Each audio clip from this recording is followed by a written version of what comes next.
Bonjour et bienvenue. Aujourd'hui, présentation du Jooful Burfly.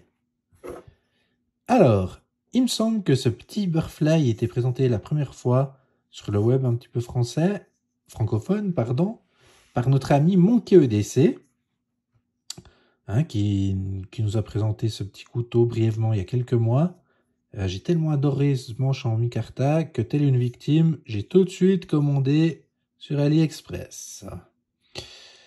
Enfin voilà. Donc, comme je dis, ce manche magnifique en micarta bleu, qui est aussi disponible en vert olive et noir, en l'occurrence, est monté sur ce Jooful Burfly, qui est en fait une création originale de Jooful, parce que malheureusement, eux, ils sont connus plutôt pour des copies.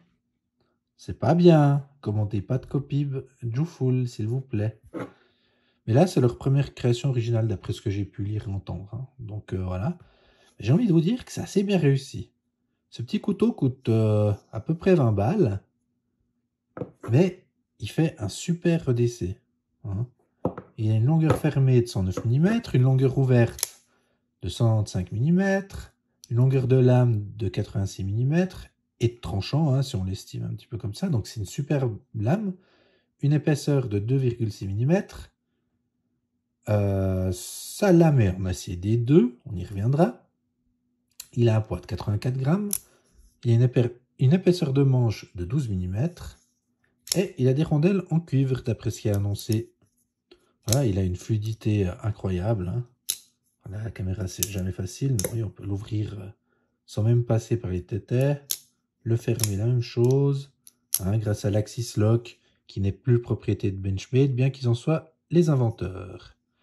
Qu'est-ce qu'il a sinon physiquement encore? Il a ce petit clip réversible ici que j'ai enlevé parce que il n'est pas discret. En plus, il est dur. Voilà, c'est son premier défaut. Le deuxième, je vais y venir maintenant. Le deuxième défaut, entre guillemets, c'est cette lame. Alors, pas par sa taille, parce qu'elle est chouette et utilitaire. Cool, rien à dire. Par contre, le D2. Alors, le D2, c'est cool parce qu'effectivement, c'est un acier assez dur. Mais alors, aiguisé. Voilà, là, là, là, là, là. En sortie de boîte, alors, il coupe très bien, mais c'est pas tranchant rasoir, si vous voulez.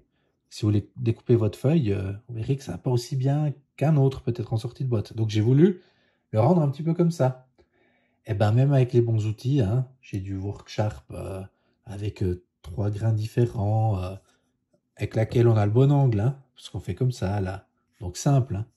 Ben, j'ai dû bien faire plus d'une centaine de tchac, tchac, tchac, tchac, pour enfin avoir quelque chose d'un peu correct. Mais bon, voilà. À part ça, une fois qu'on on a perdu notre temps avec ça, on est bien. Il reste après longtemps. Le tranchant, c'est ça l'avantage du D2. Mon autre crainte quant au D2, c'est la rouille. Alors, vu que c'était un petit couteau pas cher, puis que j'utilisais vraiment pas mal, j'ai vraiment fait des tests pour essayer de le faire rouiller. Alors, vraiment, après chaque utilisation, je passe à l'eau, etc., sans trop l'essuyer involontairement. J'ai laissé, après avoir coupé des fruits, exprès la lame enduite fruits pendant plusieurs heures. Ouais, ça n'a pas vraiment rouillé ou patiné. Donc je suis vraiment étonné en bien. Voilà, c'est aussi ce petit tour d'expérience que je vais vous faire. Alors, il me semble que pour sa fiche technique, j'ai rien de trop oublié. J'ai essayé de faire des vidéos un petit peu plus rapides. Donc je vais vous le comparer rapidement. On m'a demandé souvent les comparatifs avec le Civi Elementum, qui est un petit peu, comment je dirais, la référence en ce moment. Peut-être pas convaincu, moi, que c'est la référence, mais bref. Un petit peu surcoté, quand même, l'Elementum pour moi. Je vous présente ici l'imitation du RAD 2, mes version Ganza, que j'ai beaucoup aimé. Je vous montre surtout, vu que c'est un Axis Lock, et puis peut-être que vous aimez bien les Axis Lock. C'est pour ça que je voulais vous les comparer. Ici, si on regarde la taille de lame, voilà, on est quand même sur le Burfly, sur quelque chose d'à peine plus grand. Aussi le comparatif de taille de lame ici avec notre ami Elementum, on voit qu'on est quand même plus grand. La taille de lame. Là. Alors, ensuite, bah, je vais vous comparer un petit peu les qualités de micarta. Alors, ici, on a donc notre ami Elementum hein, qui est censé être vert olive là.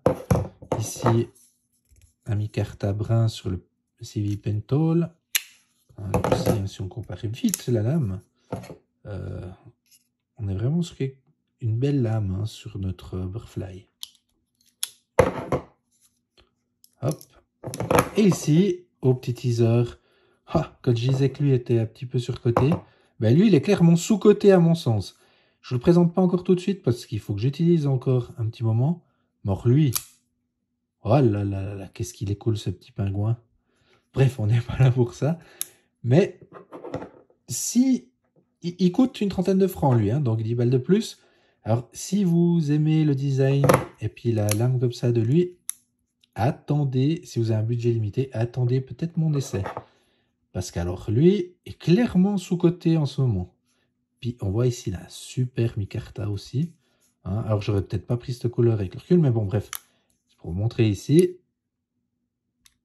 Hein. Ici, le micarta du Burfly, on a plus l'impression de plastique. C'est un petit peu comme celui du Pinto ici, c'est très lisse en fait. Hein. Donc ici sur le Penguin, c'est un peu moins lisse. Et puis clairement le plus rêche, donc celui avec laquelle on a la meilleure prise en main, hein, faut pas se cacher, c'est l'Elementum. Hein. Peut-être même au son. En faisant comme ça. Hein. Approche du micro. Peut-être même comme ça vous l'entendez. Hein. Bref, voilà. C'est pour vous montrer un petit peu les qualités de micarta. J'adore le micarta sur un couteau EDC. Je trouve que c'est vraiment chouette. Et quoi, je peux vous le comparer encore? Ah, notre ami Kershaw. Atmos. Je vous le présenterai un jour, je vous promets. Mais je préfère vous présenter un petit peu des couteaux sur lesquels on n'a rien dit pour le moment pour être francophone. Ici, petit CRKT, CJRB, pardon, Small Part là, qui est aussi pas mal, que j'ai reçu récemment. Je vous montre surtout pour comparer. Alors le manche c'est en G10, hein, c'est pas du micarta, contrairement à ce qu'on pourrait croire de visu. Vous voyez, le Burfly il est vachement plus grand. Hein. Alors celui-là il est chouette, mais bon voilà, faut que je teste. Je suis pas plus convaincu que ça pour le moment. Avec quoi on va vous le comparer encore? Ah bah ici, évidemment. Mon petit Astute.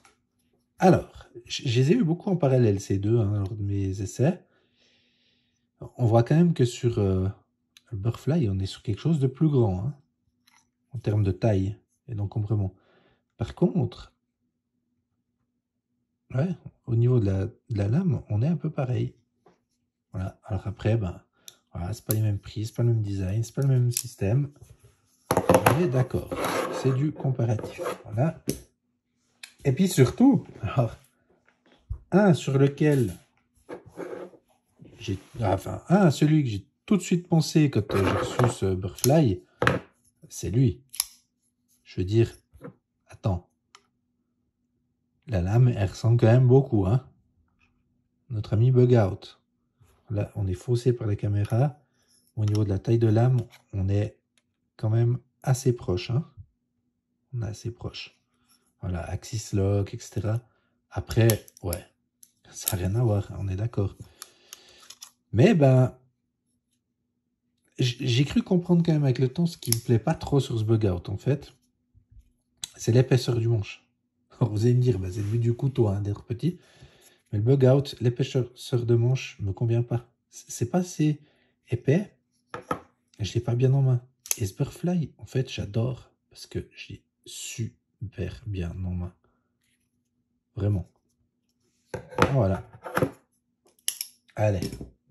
Un petit comparatif rapide Victorinox. On voit qu'on a un petit peu presque la même taille qu'un 111 mm, aussi en termes de longueur de lame. Hein, c'est vraiment pour faire une idée de la taille ici, la mise à l'échelle. Voilà. Voilà. Et un petit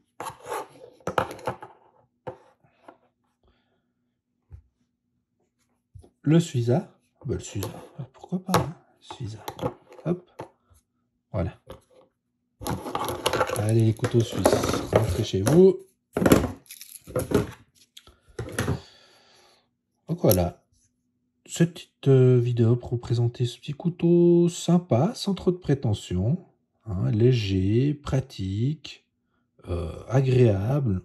Pour le prix, franchement, rien à dire. On voit que c'est ajouré ici. Hein. En fait, c'est étonnant parce qu'il est assez léger quand on le prend en main. Hein. C'est 84 grammes. Ouais, par rapport à la taille, le manche, etc., c'est petit, léger. Franchement, ouais, vous tromperez pas en l'achetant. Hein. Mais attendez peut-être la vidéo sur notre ami Penguin ici. À la prochaine!